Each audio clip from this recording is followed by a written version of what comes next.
Hi అండి, అందరూ నమస్కారం. నా పేరు కిరణ్. ఇప్పుడు మనం మాట్లాడుతున్నాం కార్తీక దీపం 2 ఎపిసోడ్ రివ్యూ గురించి అయితే మాట్లాడుతున్నాం. జోష్న, పులితో వేట దీపాతో ఆట ఒకటే. పులి బోన్లో ఉన్నా కానీ బయట ఉన్నా కానీ ఒకేలాగా ప్రవర్తిస్తుంది. అదేవిధంగా దీప జైల్లో ఉన్నా కానీ బయట ఉన్నా కానీ ఒకేలాగా ప్రవర్తిస్తుంది. అది జైలా మీ ఇల్లా రోడ్డా అని ఎక్కడ పడితే అక్కడ కొడతా ఉంటుంది. నువ్వు జాగ్రత్తగా ఉండి. ఈసారి కానీ దీపక్ కనపడినావంటే దీపక్ ఉండే కోపానికి నేను ఈరోజు గొంతే పట్టుకునింది, రేపు నిన్నేం పట్టుకుంటుందో అసలు నీ పేరు మళ్ళీ చరిత్రలో లిఖించబడుతుంది. జోష్న అనే ఒక అమ్మాయి నింది అనేసి జాగ్రత్తగా ఉండు. అదిగా అలా కాకుండా మేము చెప్పిన మాట కన్నా వినకుండా మళ్ళీ దీపక్ ఎదురు కానీ పడినావు అనుకో, ఇంక నీకు ఇంకా నేను చెప్పను. మీరు తెలిస్తే కామెంట్ చేయండి. అలాగే ఉన్న కొత్త ఛానల్ మాత్రం ఖచ్చితంగా సబ్స్క్రైబ్ చేసుకోండి, లైక్ చేసి వీడియో చూడండి.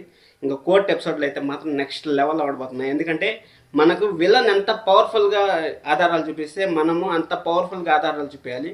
కార్తీక్ బాబు ఫారిన్లో చదువుకున్నాడు. కార్తీక్ బాబుకు బాగా తెలివి ఉంది. కార్తీక్ బాబు మాట్లాడే మాట ప్రతి ఒక్క మాట కరెక్ట్గానే ఉంటుంది.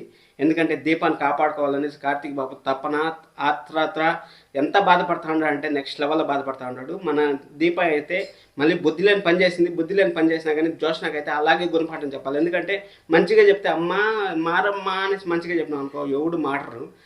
ఒకటి ఇస్తేనే మారేది. ఆ ఒకటి ఖచ్చితంగా దీపాన్ని ఇస్తుంది. ఖచ్చితంగా కోర్టులో కూడా జడ్జి ముందర కొట్టాలి జోష్నాను అసలు నెక్స్ట్ లెవెల్లో ఉంటుంది. ఆ ఎపిసోడ్ టీఆర్పీ అసలు ఇంకా చెప్పాల్సిన పని. ఇప్పుడు 8 వస్తుంది కదా, అప్పుడు 15 వస్తుంది. జడ్జి ముందర కానీ కొట్టినా ఉంటుంది దీప నెక్స్ట్ లెవెల్లో కొట్టాలి అంతే. శౌర్య అయితే ఏడిపించేసింది. ఎందుకంటే అన్నం తినలేదు, నా అమ్మ కావాలంటుంది. ఎందుకంటే చిన్నప్పటి నుంచి అమ్మతోనే ఉన్నది. ఒకరోజు కూడా అమ్మను విడిచిపెట్టయితే లేదు మన శౌర్య. అక్కడ మన కార్తీక్ బాబు అయితే ఏదో ఒకటి గుమ్మాడి గుమ్మాడి ఆడిందంటే అమ్మాడి అనేసి పాట పాడి ఎట్ట ఒకటి అన్నం అయితే తినిపించాడు. అన్నం తినిపించిన తర్వాత దీపక్ అయితే క్యారేజ్ పట్టుకుపోయాడు. దీపక్ క్యారేజ్ పట్టుకుపోయిన తర్వాత అక్కడ ఒక కన్వర్జేషన్ అయితే వచ్చింది మన జోష్నకి కార్తీక్ బాబుకి.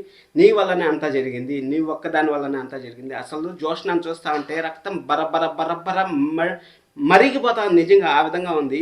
అసలు నువ్వు వారసురాలు కాదు, నీకు ఎందుకు అంత ఓవర్ యాక్షన్? అసలు నువ్వు ఎందుకు ఈ విధంగా చేయాలనుకుంటావు? నువ్వే మీ నాన్నని కాల్ చేసి, నువ్వే మీ నాన్నని అంతా చేసి, అంత ప్రాబ్లం చేసి ఇక్కడ వచ్చి సింపతి క్రియేట్ చేస్తాను చూడు. కన్నీటి చుక్కలు కాల్చి అప్పుడు బగ్గ బగ్గ బగ్గ మండుతా ఉంది నిద్రట్టే. ఆ విధంగా ఉంది. నా పరిస్థితి ఆ విధంగా ఉంది. మీ పరిస్థితి ఎలా ఉంటుందో అర్థం చేసుకోండి. సరే, అది అయిపోయిన తర్వాత మన దశరథ్ గారు అయితే ఫైనల్గా అయితే కళ్ళు తెరిచారు. కళ్ళు తెరుస్తూ ఉంటారు, చెయ్యి ఇలా ఇలా ఊపించారు. చూద్దాం అప్కమింగ్ ఎపిసోడ్స్లో. జోష్న అయితే దశరథ్ గారిని చంపాలనేసి ఖచ్చితంగా ప్రయత్నిస్తుంది. ఆ ప్రయత్నించే దాంట్లో ఎవరు హెల్ప్ చేస్తారు, ఎవరు చూస్తారా ఏమి అనేసి అప్కమింగ్ ఎపిసోడ్స్, కోర్స్ ఎపిసోడ్స్ అన్నీ మనం సండే ఎపిసోడ్లో అయితే మాట్లాడుతున్నాం. మీరైతే సబ్స్క్రైబ్ చేసుకోండి. Thank you so much. Love you all. By by.